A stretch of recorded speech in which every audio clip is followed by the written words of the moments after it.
안녕하세요. 1분 경제입니다. 오늘은 최근 한국 시장에서 주목받고 있는 저PBR 관련주에 대해 알아보겠습니다. PBR이란 주가순 자산 비율로 회사의 시가총액이 그 회사의 순자산 가치에 비해 얼마나 평가되고 있는지를 나타내는 지표입니다. PBR이 낮을수록 저평가되어 있다고 볼 수 있습니다. 그럼 시장은 왜 갑자기 저PBR주에 열광하는 것일까요? 그건 바로 정부 정책 때문입니다. 총선이 다가오자 주가 부양책으로 주주 친화 기업에 한해 인센티브 제도를 도입한다는 내용입니다. 이런 정부 정책으로 저평가되었던 기업이 제대로 평가받을 수 있다는 기대감 때문에 주가가 급등하고 있습니다.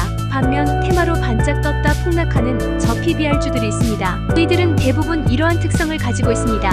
첫째, 자산 가치의 대부분이 재고자산, 부동산 공장 자산입니다. 이는 장부 가치에 비해 실제 청산 시 장부의 가격을 받지 못할 가능성이 높습니다. 둘째, 회사의 이익이 적은 경우입니다. 자산을 아무리 많이 가지고 있다 하여도 수익이 없으면 주주에게 수익을 돌려줄 수 없습니다. 자산을 매각하여 돌려주는 것이 아니라면요. 셋째, 사양 사업인 경우입니다. 예를 들어 건자재, 유업 등의 산업 같은 경우 특별한 경우가 아닌 이상 주가 상승을 이루지 못하고 있습니다. 그래서 저는 이런 특징을 가지고 있는 주식이 좋다고 생각합니다.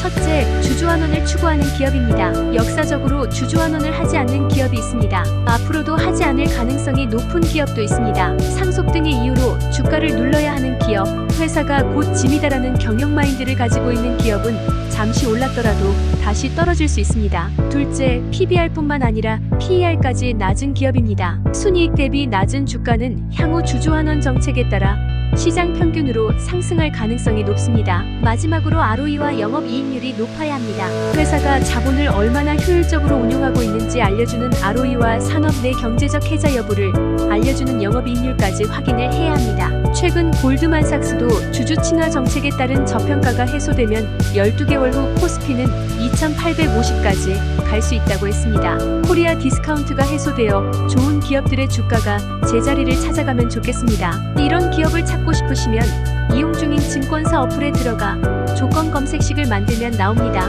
PER 10이야, PBR 1이야, ROE 15% 이상, 영업이익률 10% 이상은 제가 생각하는 조건입니다. 구독자님들은 각자에 맞는 기업을 찾고 주주 친화 정책을 펼 가능성이 높은 기업 위주로 매수하시면 괜찮은 수익을 얻을 수도 있지 않을까 합니다. 저는 개인적으로 기아, 하나금융지주, 유니퀘스트, KG ETS, DBI텍 등을 주의 깊게 보고 있습니다. 고맙습니다. 성투하세요.